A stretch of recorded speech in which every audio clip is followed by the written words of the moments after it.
Greetings. So, lately I've been wanting to do this class about the difference between a legal name, the juridic name, the elegus, the straw man, the grass widow.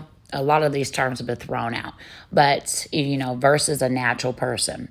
So, what I want to do is actually assist people with filtering through all of those, variations of what a legal name is.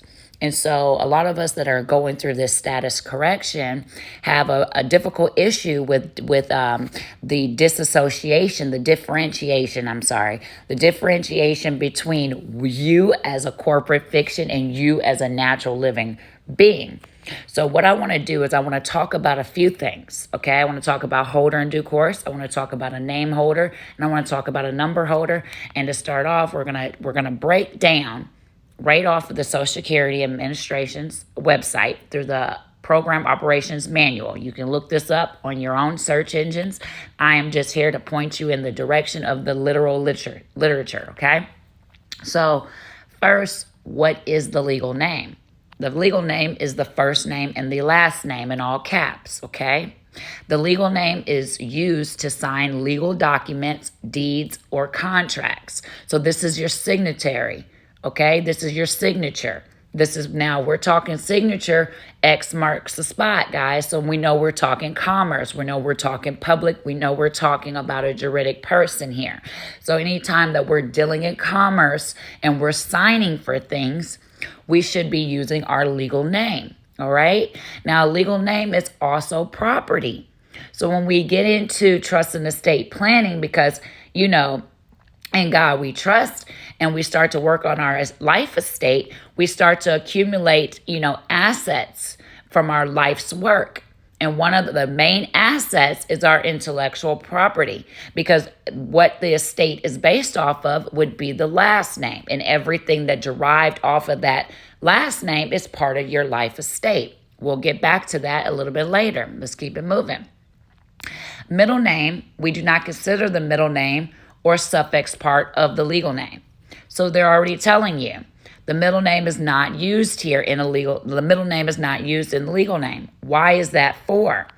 Both the middle name and suffix, even if not part of the legal name by SSA definition, should be used to resolve situations where the identity of the applicant or number holder is in question. This is very important. And so this is why we make sure that we do our service marks, our copyrights, our trademarks. We go ahead and we become that name holder of that legal name. We are the license holder. That is a lot of protection with that legal entity that a lot of people need to have. That is the point of a lot of people doing unincorporated business trusts, a lot of people doing DBAs or assumed names. You don't have to have an assumed name.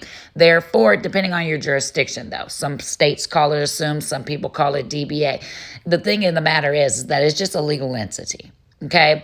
And it is a service mark. All right. And so that you need to go ahead and get those protections, because this is called intellectual property. All right. Now, differentiation, given name, family name.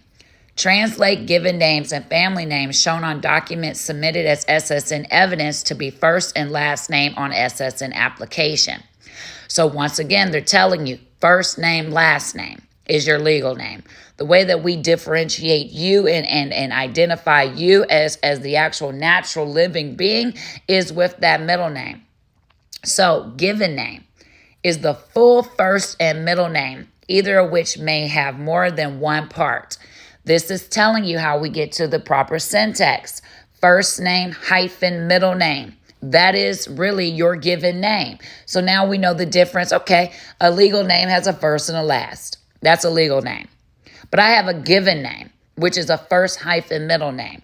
And then I annex onto that my family name, which could come before, depending on how you choose to write your documents. All right.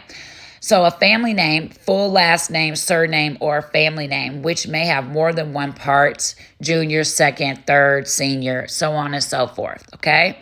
Since a person's middle name or suffix is not considered part of the legal name by SSA, a middle name shown as part of the given name or a suffix shown as part of the family name can be omitted or entered in the middle name and suffix fields of the enumeration system. So when we're going through status correction, no, you do not have to go and change your name to Alibaba of Ecuador or Sarah whoever. That's completely up to you. That's completely up to you. But just know that if you're not doing it in a form of something more private and of covenants for why you're changing your name, you're doing nothing but creating another legal entity if you have not fully expressed the reasons of that conversion for that name change. That's one more thing. Now I want to go over to what a holder in due course is. Okay? Holder in due course. The instrument, when issued or negotiated to the holder, does not bear such apparent evidence of forgery or alteration, or is not otherwise so irregular or incomplete as to call into question its authenticity. So, the holder took the instrument for value in good faith. Without notice, the instrument is overdue or has been dishonored, or that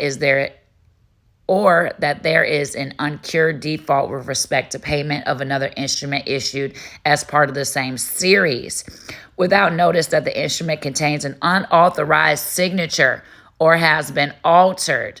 Without notice of any claim to the instrument described. What does that sound like to you guys? So when we're signing how that's supposed to be, on the top part in print, it should say the legal name. But at the bottom of that, it should say the given name and the surname on that signature line, thus making it authentic and verifying identity and live person. Another thing here, which I want us to look at,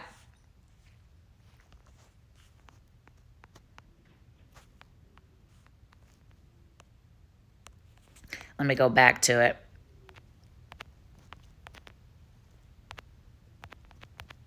Here it is.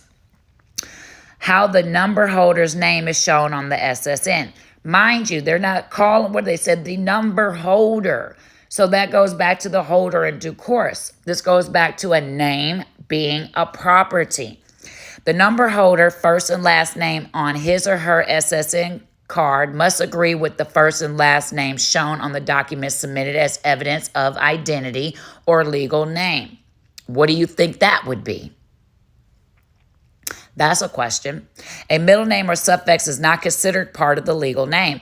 It does not matter if the middle name or suffix is included or omitted or incorrectly shown on an SSN card. So this is telling you when we go down to the Social Security office with our 181 form, we're supposed to be omitting our middle name. That's part of the status correction, guys. I hope that kind of helps you out with differentiating between your juridic person, your legal name, and the natural you, so that we can kind of get these things cohesive and moving forward with lack of confusion.